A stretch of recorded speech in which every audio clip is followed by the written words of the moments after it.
እንደምቆያችሁ በዛሬው ዕለት የምንመለከተው ሄዴክ ወይም ራስ ምታት የሚለውን ይሆናል። ራስ ምታት ስንል በጭንቅላታችን የተለያዩ ክፍሎች የሚከሰቱ ናቸው። እነዚህን ራስ ምታት ስንል ምን አይነት ራስ ምታት ነው ያዘን? የት ቦታ ነው የሚከሰተው? ራስ ምታችን የሚነሳበት ቦታ የት ነው? ምንድነው ምልክቱ?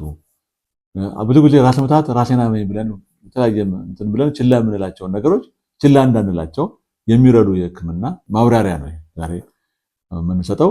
ይህንን በትክክል እንድትከታተሉን እንጠይቃለን።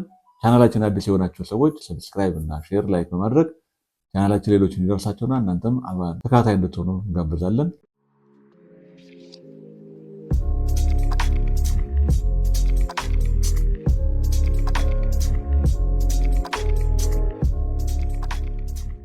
ሄዴክ ወይም ራስ ምታት ስንል በጭንቅላታችን ውስጥ በተለያዩ ክፍሎች የሚከሰቱ ህመሞችና የሚከሰቱበት ቦታዎች ደግሞ የህመሙን መንስኤዎች ወይም ደግሞ ምክንያት የሚገልጹ ናቸው ተብሎ የሚገመቱ ሲሆኑ በአጠቃላይ ከ150 በላይ የራስ ምታት አይነቶች አሉ። ከነዚህ ውስጥ ትላልቆቹና በጣም በአብዛኛው ጊዜ የሚከሰቱትን 6 አይነቶችን የራስ ምታቶችን እንመለከታለን። አንደኛው ቴንሽን ሄዴክ ወይም ደግሞ የጭንቀት ወይም የውጥረት ራስ ምታት የሚባለው ነው። ይሄ ብዙ ጊዜ የሚከሰት ነው። ሰዎች ጭንቀት ሲይዛቸው በብዛት የሚከሰት ነው። ጭንቅላትን ጥብቅ አድርጎ የሚይዝ ህመም ነው።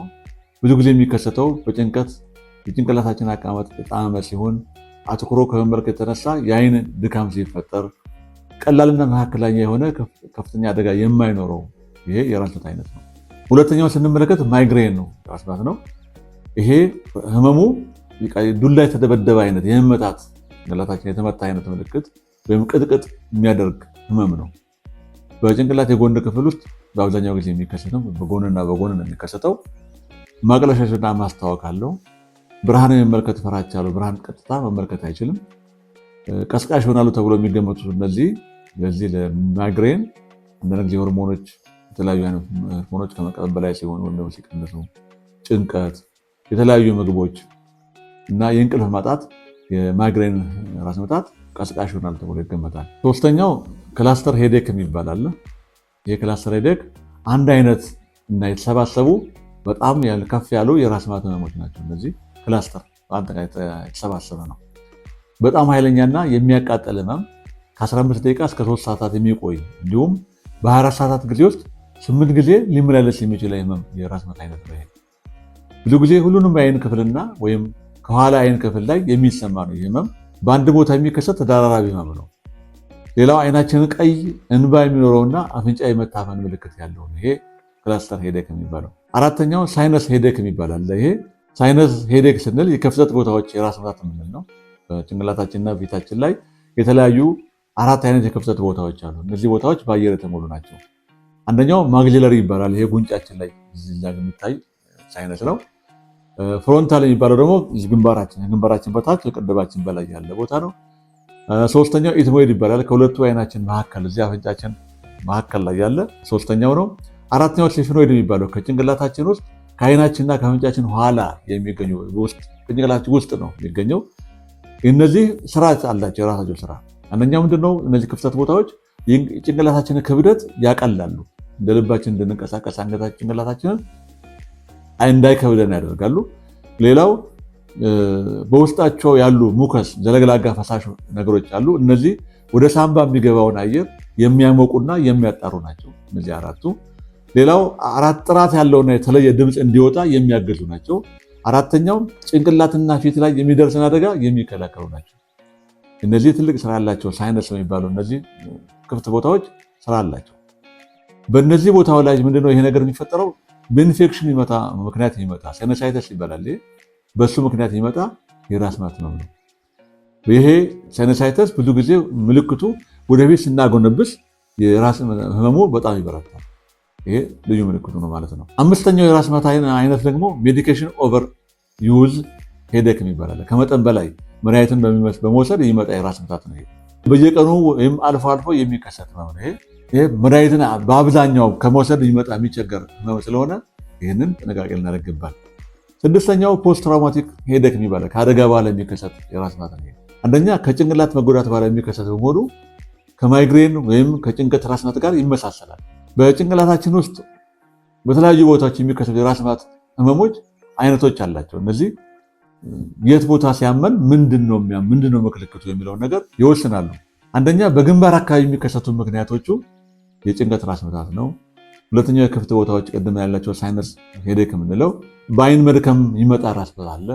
አንዳንድ ጊዜ ደግሞ የማይግሬን ራስ ምታት ይህን ሊያሳይ ይችላል። ሁለተኛው በአንደኛው ጭንቅላት የጎን ክፍል የሚከሰቱ ህመሞች ራስ ምታቶች ናቸው። በቀኝም ይሁን በግራ በጎን በኩል የሚከሰቱ ህመሞች ምክንያቶቹ አንደኛ ማይግሬን ነው። የተለመደ ማይግሬን በግራና በቀኝ ወይም በአንዱ ነው የሚከሰተው፣ በሁለቱም አይደለም። ክላስተርም ቅድም አይነቱ አንድ አይነት የተሳሰቡ የተራረቡ ራስ ምታት የሚባሉትም እነዚህም ይከሰታሉ። ሌላው አዲስ የሆነ ነገር ሄሚክራኒያ ኮንቲኒያ የሚባል በብዛት የማይከሰት ከማይግሬን ጋር የሚመሳሰል ነገር ግን የተለየ ራስ ምታት ሰፋ ያለ ስለሆነ ወደፊት በስበት እንገልጸዋለን ለብቻው ራሱን ይዘን እና ይህም አንደኛው ምክንያት ነው። በዚህ በግራና በቀኝ የሚከሰት ስለሆነ መሀል አናታችን ላይ የሚከሰት የራስ ምታት ምክንያቶቹ የውጥረት ወይም የጭንቀት ራስ ምታት እንደዚህ ያደርጋል። የሚግሬንም አልፎ አልፎ በጥቂቱ ነው፣ ብዙ አይደለም። እንደ ግራና ቀኝ ወይም በጎን በኩል እንደሚከሰቱ ሳይሆን አልፎ አልፎ ነው። የጭንቅላታችን አቀማመጥ ጣመ ሲሆን ወደ ጎን ጣመ ሲሆን ወደ ጎንበስ ወይ ወደ ኋላ እንደዚህ አይነት ጣመ ሲሆን የሚከሰት የራስ ምታት ነው። ከእንቅልፍ ማጣት ጋር የተያያዘ የራስ ምታት ነው። መሀል አናታችን ላይ የሚከሰቱ ራስ ምታት ከነዚህ አራቱን አያልፍም ማለት ነው። አራተኛው በጭንቅላታችን የኋላ ክፍል የሚሰማው የራስ ምታት ነው። ከኋላ በኩል ያለው ኦክሲፒታል ቦል የሚባል አለ። ከኋላ በሱ ጋር የሚሰማ ህመም አንደኛ የውጥረት ወይም የጭንቀት ህመም ራሱን ያንን ሊያሳም ይችላል። ሌላው የጭንቅላት የጣመመ አቀማመጣችን ወደ ጎንም ወደ ኋላም ወደፊትም የሚጣመምበት ሰዓት ይሄ የሚከሰት የራስ ምታት ነው። ሌላው ሰርቪኮጄኒክ የሚባል አለ።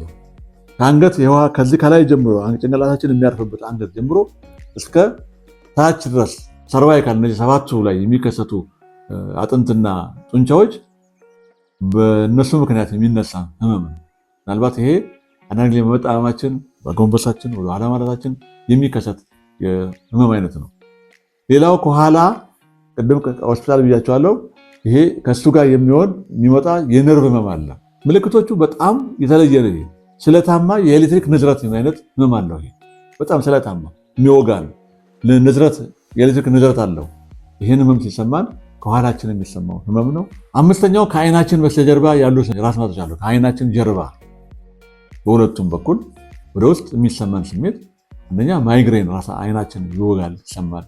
ክላስተር ቅድም ያልኳቸው የተደራረቡ አንድ አይነት ራስ ምታቶች፣ ሳይነስ ሄዴክ ቅድም ሳይነሶች ያሉት በአፍንጫችን ትክክል አይናችን ጀርባ ብለናል አይደለም? ግንባራችን ከቅንድባችን በላይና ግንባራችን ላይ የሚሰማ ያሉ ቦታዎች ናቸው እነዚህ ሳይነሶች። እነሱ ህመሙ ሲኖር ኢንፌክሽን ሲፈጠር የዚህ አይነት ስሜት ራስ ምታቱ ይመጣል። ሌላው በአይን መድከም ምክንያት ትኩረን አንድ ቦታ ትኩር አይተን ፊልምም ይሁን ቴሌቪዥንም ይሁን በቃ የተለያየ ነገር ስንመለከት ተኩረን የሚመጣ አይነት ራስ ምታት አለ። ይሄ ከአይናችን በስተጀርባ በአይናችንን ተከትሎ ስለሚመጣ ከኋላ ይመጣ ህመም ነው። ስድስተኛው ሄዴክ ኦል ኦቨር ዘ ሄድ ነው። በሁሉም ጭንቅላታችን የሚያምን በአጠቃላይ ሲያመመ ከሆነ ምክንያቶቹ በአብዛኛው የጭንቅላት የውጥረት ራስ ምታት ይሆናል። በቫይረስ ምክንያት የሚመጡ የራስ ምታቶች አሉ። ቫይረስ የተለያዩ የጉንፋንም በተለያዩ በቫይረስ የሚመጡ ህመሞች የሚያስከትሉት ራስ ምታት ነው። ዲሃይድሬሽን ይባላል ደግሞ ይሄ በተለያየ በተቀማጥም ቢሆን በፀሐይ መጎዳት ይሁን ከሰውነታችን ውስጥ ያለው ፈሳሽ በሚያልቅበት ሰዓት የሚሰማን አይነት ህመም ነው። ከሌላው ከመጠን በላይ መድኃኒት መውሰድ ይህም ራሳችን ያመናል። እዚህ ላይ ስንል ትመለከት ታዲያ መቼ ነው አስቸኳይ ህክምና የሚያስፈልገው? የራስ ምታት ሲይዘን የትኛው አይነት ህመም ሲሰማን ነው ቶሎ በአስቸኳይ ህክምና መሄድ ያለብን የሚለውን ለመመልከት አንደኛ ድንገተኛና ኃይለኛ የራስ ምታት ሲኖር፣ በጣም ድንገተኛ ይሆናል። ኃይለኛ የራስ ምታት ሲኖር ቶሎ ወደ ሐኪም ቤት ወደ ህክምና ጣቢያ ወይም ህክምና ተቋም ሄዶ ይመረመራል። ሁለተኛው የጭንቅላት አደጋ ሲከሰት ይህም ዝም አይባልም። ሶስተኛው ኃይለኛ ትኩሳት፣ የአንገት አካባቢ እንቅስቃሴ ሲያስቸግር፣ የመዘበራረቅ ኮንፊውዥን የሚባለው የመዘበራረቅ ስሜት ሲኖር ይሄ ወደ ህክምና ተቋም ቶሎ ምናልባት ማጅራት ቆልፍ የሚባለው ማጅራት ገትር የሚባለው ሜኒንጃይተስ የሚባለው ሊሆን ስለሚችል ቶሎ በአስቸኳይ መሄድ ያስፈልጋል። ሌላው አራተኛው ተደጋጋሚና እየጨመረ የሚሄድ የራስ ምታት ነው። አሁንም በቀን ውስጥ ቶሎ የሚመላለስ እና ህመሙ ክብደት እየጨመረ ሲሄድ ይህም ቶሎ ወደ ህክምና መሄድ ያስፈልጋል። አምስተኛው የዕለት ተዕለት ኑሮን ሲያቃውስ ወይም ሲያውቅ በቀጥታ ይሄ ወደኋላ ይባላል። እነዚህን ዝም ማለት የለብንም። በተለይ ድንገተኛ የራስ ምታት የሚለው ደም ግፊት በሚመጣበት ሰዓት እየጨመረ ወይም ደግሞ ከፍ ያለ ሲሆን ኃይለኛ ድንገተኛ ራስ ምታት ስለሚኖር ህክምና ቶሎ መሄድና አስፈላጊውን ህክምና ማግኘት ይኖርብናል። ይሄ ለዛሬ ያዘጋጀ ነው የራስ ምታት አይነቶች ስድስቶቹን ነው። በቦታዎችም ቅድም እንደነገርኳችሁ የገለጽ ነው። ቦታዎች ይወስናሉ። አንዳንድ ራስ ምታቶችን ይሄ ሊሆን ይችላል እና ቶሎ ወደ ሕክምና መሄድ የሚያስፈልግ ቦታ ቶሎ ሕክምና መሄድ ይኖርብናል። የሚቀጥለው ሳምንት ያው ቅድም እንዳደረጓችሁ ሄሚክሬኒያ ኮንቲኒያ የሚባለውን ለየት ያለ የራስ ምታት ልንመለከት እንሞክራለን። ለዛሬው የሆነው አሁንም ቻናላችንን ሰብስክራይብ፣ ሼር እና ላይክ በማድረግ ሌሎችን ደርሳችን ብታደርጉን እናመሰግናለን።